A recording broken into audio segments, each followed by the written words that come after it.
আল্লাহর কথা বলতে গেলে সব জায়গায় চেপে ধরতে চায়, সব জায়গায় চেপে ধরতে চায়, ফিল্টার করে করে বলতে হয়। অথচ ওমরের সামনে সাধারণ বেদুইন পর্যন্ত দাঁড়িয়ে যেতে পারত। ইয়া আমিরুল মুমিনিন, আমার প্রশ্ন আছে, আমার প্রশ্নের জবাব দিতে হবে। যতক্ষণ দেবেন না আপনাকে জুমার খুতবা দিতে দেব না। তিনি খুতবা দিতে দাঁড়িয়েছেন, ওই অবস্থায় বাধা দিচ্ছে। কারণ আপনি যদি আমার কথার জবাব না দেন, কিসের খুতবা? আপনার কোনো খুতবা শোনার রুচি আমাদের আছে। তিনি বলেন, কি বলবা বলে ফেলুন। অন্য লোকেরা ভয় পাচ্ছে, প্রশ্ন করছে গ্রাম্য বেদুইন, তো গ্রামের মানুষ তো যেমন হয় তেমনই সাদা সিধা, অত মাইরপাস বোঝাও না, কিন্তু অন্যরা ভয় পাচ্ছে। ওমর যদি রাগ করে তাহলে কল্লা তো আর থাকবে না, এক কোপ দিয়ে কল্লা আলাদা করে দেবে। ওমর রাদিয়াল্লাহু আনহু ঠান্ডা মাথায় বলছেন, কি বলবা বলো।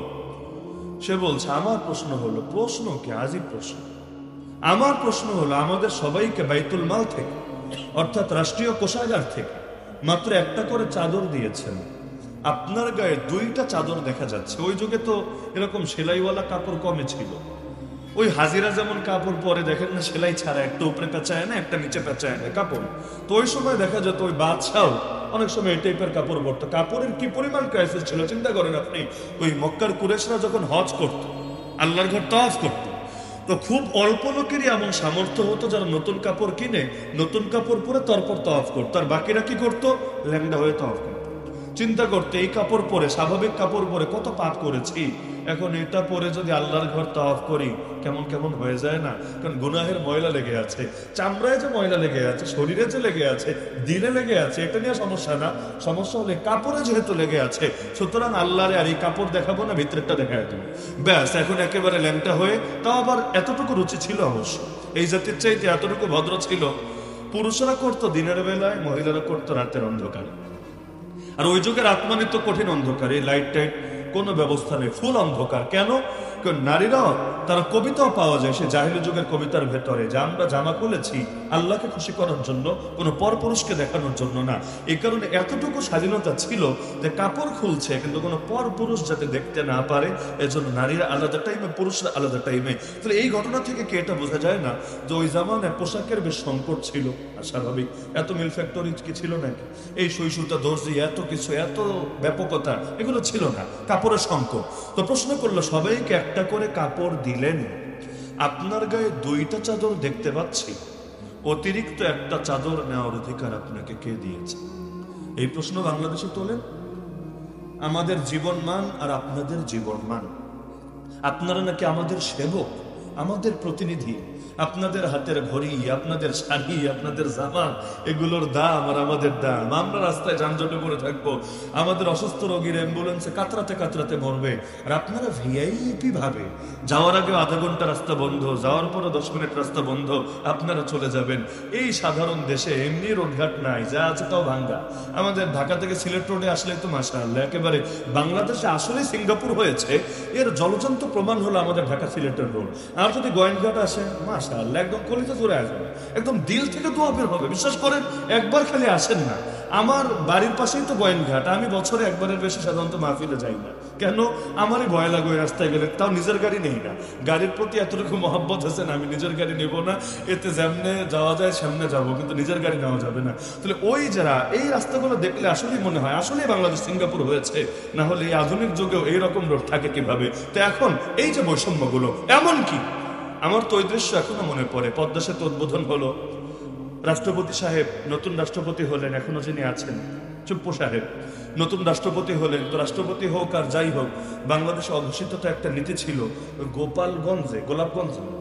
গোপালগঞ্জে একটা মাজার শরীফ আছে টুঙ্গিপাড়া, সেটা গিয়ে জিয়ারত করতে হবে। এটা লিখিত কোনো আইন নাই, তবে এটা অলিখিত বিধির মতো হয়েছে।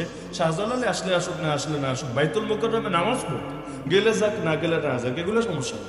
এমনকি 5 ওয়াক্তের একত্ব বাদ দেন, জুমাইদ না পড়ুক, এগুলো ব্যাপার না। তবে মাজারে শরীফ জিয়ারত করতে হবে। জিয়ারত না জানলেও সমস্যা না, তবে সেলফি লাগবে, মানে ছবি লাগবে। আপনি যে গিয়েছেন ফটোশুট লাগবে, না হলে এটা প্রমাণিত হবে না। ওই ফটোশুট দিয়ে আপনি যে আসলে অনুগত বান্দা এটা প্রমাণ করে দিতে হবে। ভালো ব্যাপার। তো এখন দেখা গেল তিনি ক্ষমতা এসেছেন, সেখানে যাবেন। এখন মাঝখানে পদ্মা সেতুর উপর উঠেছেন, এটা দিয়ে তো যেতে হবে গোপালগঞ্জে। ওঠার পরে তিনি যেহেতু স্বাভাবিক মানুষ না, তিনি যেহেতু অস্বাভাবিক মানুষ, এখন আমাদের জন্য ওই সময় পদ্মা সেতুতে থামার অনুমতি নেই, মোটরসাইকেলও বন্ধ। কেন? ওরা গিয়ে থামে, সেলফি তোলে, সব বন্ধ।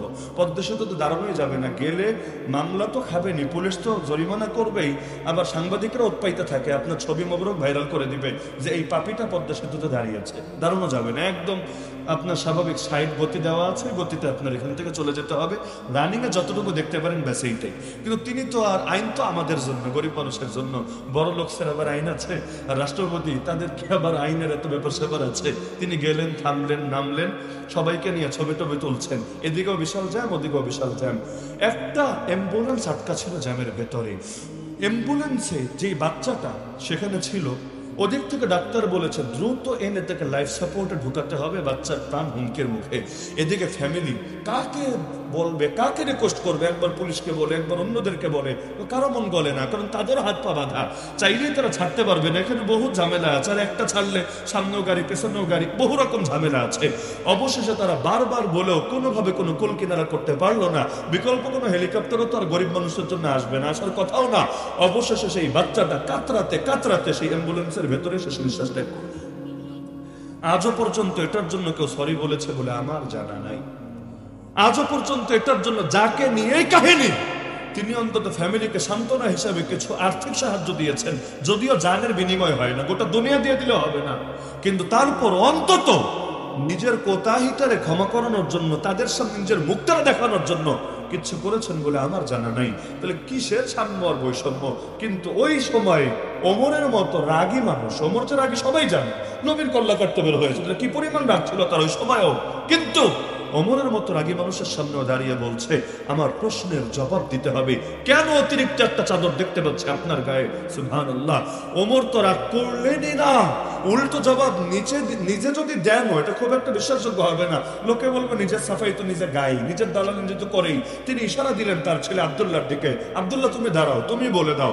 আব্দুল্লাহ দাঁড়ালো। আব্দুল্লাহ দাঁড়িয়ে বলল যে শোনো, আমার বাবা তোমাদেরকে ঠকায় নাই, তোমাদের উপর জুলুম করে নাই, অন্যায় করে নাই। তোমাদেরকে যেমনি ভাবে রাষ্ট্রীয় কোষাগার থেকে একটা করে চাদর দিয়েছে, আমার বাবাও মাত্র একটা চাদরে নিয়েছে। আর তোমরা এখন ভাবতে পারো তাহলে অতিরিক্ত একটা চাদর দেখা যাচ্ছে কোন কারণে? তা আমার গায়ের দিকে তাকাও, প্রয়োজনে আমার বাসা চেক করো, দেখবা কোনো চাদরের অস্তিত্ব পাবে না। তো মূলত আমার ভাগে একটা চাদর এসেছিল, কিন্তু আজকে শুক্রবার, জুমার দিন, আমার বাবা জুমার খুতবা দিবে, হাজার হাজার মানুষের সামনে তিনি দাঁড়াবেন।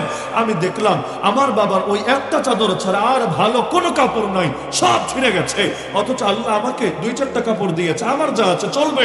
আমি চিন্তা করলাম আমার তো এই চাদরটা না হলেও চলছে, কিন্তু আমার বাবা আজকে ছেঁড়া কাপড় পরে জাতির সামনে দাঁড়ালে সন্তান হিসেবে আমারই লজ্জা লাগবে, আমারই মাথাটা নত হবে। এজন্য আমারটা দিয়ে দিয়েছে আমার বাবাকে।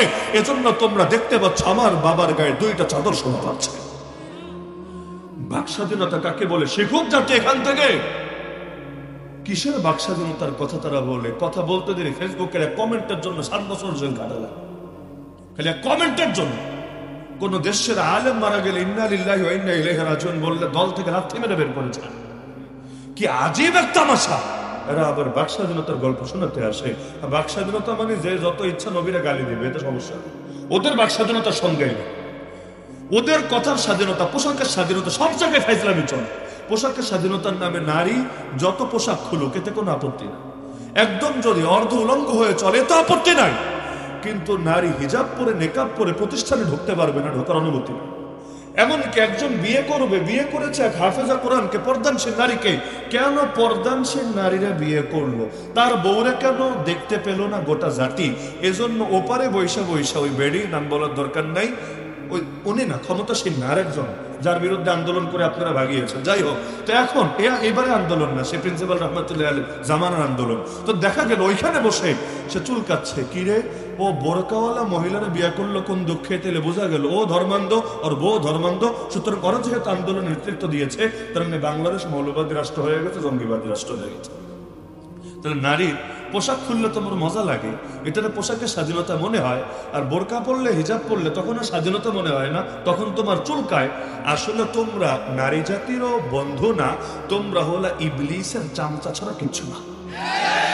তাহলে ন্যায় বিচার মানে ইসলামের বিচার। এর চাইতে বেশি সাম্য, বেশি নিরাপত্তা পৃথিবীর কেউ নিশ্চিত করতে পারবে না। আর প্রসঙ্গক্রমে বলে রাখি, বাংলাদেশে যেহেতু এখন হাউকাও হচ্ছে এটা নিয়ে, এক নতুন গঠিত দল, সেই দলের মুখপাত্র কথা বলতে গিয়ে ইসলামের মিরাসের বিধান নিয়ে একটা আপত্তি করে বসেছে। সেই পাকিস্তান আমলে প্রণীত মুসলিম ফ্যামিলি ল এটার প্রসঙ্গ টেনে একদম আপত্তি করে দিয়েছে ইসলামের গোড়ায়। সেটা কি? বাপ মারা গেলে যদি এক ছেলে রেখে যায়, এক মেয়ে রেখে যায়, আপনারা সবাই জানেন ছেলে আর মেয়ে সমান পায় না।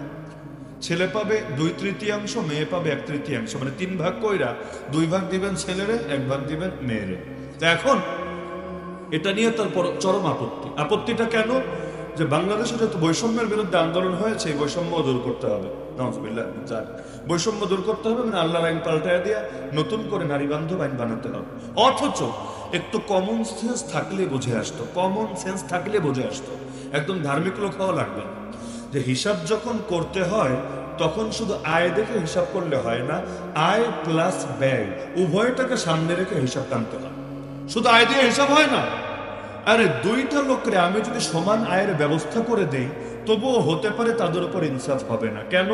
মনে করেন একটা ছেলে বাপের হোটেলে খায়, মায়ের হোটেলে ঘুমায়, গ্রাজুয়েশন কমপ্লিট করেছে, আবার পরিবারের অনেকে বিদেশে, এক ভাই কানাডা, এক ভাই ইউকে, এক ভাই আমেরিকা, সেও বিদেশ যাবে, চেষ্টায় আছে।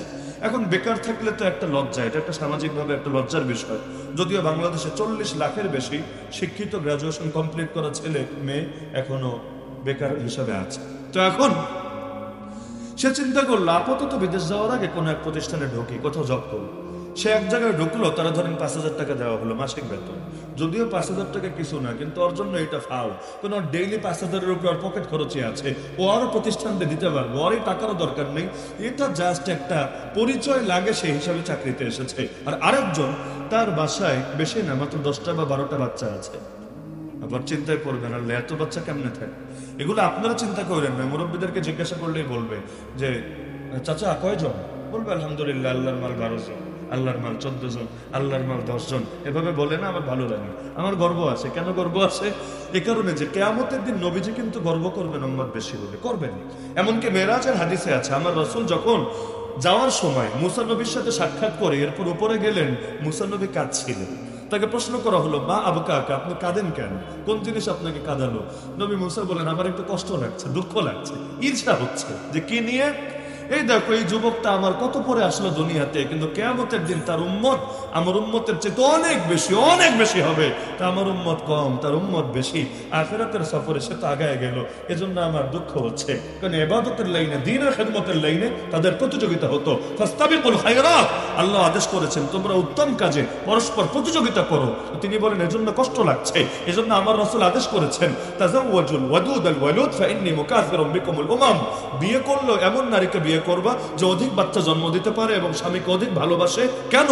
কারণ উম্মত বেশি হলে আমি গর্ব করব হাসরের ময়দানে উম্মতের আধিক্য নিয়ে। তাহলে আল্লাহর রাসূল চাই উম্মত নিয়ে গর্ব করবে, আর আপনি চান